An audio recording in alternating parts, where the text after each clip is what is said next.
Hello everyone, দেখো নৈহাটিতে কালী পুজোতে বড় মায়ের ভক্তদের ভিড়টা একবার।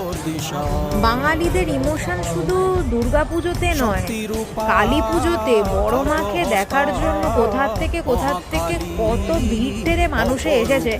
আমি আর আমার ফ্রেন্ড যদি ওখানে না পৌঁছাতাম তাহলে আমরা বুঝতে পারতাম না। সত্যি 1.5 ঘন্টা লাইন দেওয়ার পর যখন পৌঁছেছি আর মনে হচ্ছে আর একটু যখন মাকে সামনের থেকে দেখলাম, মনটা পুরো শান্ত হয়ে গেল। যদিও বা মায়ের মন্দির এখন বন্ধ ছিল, আবার হয়তো খুলবে বড় মায়ের বিসর্জনের পর। জাস্ট এই মুহূর্তটাকে কেউ কি মোবাইল বন্দি না করে থাকতে পারবে? কষ্ট হলেও মাকে দেখে জীবন সার্থক। ভিডিও এখানেই আছে।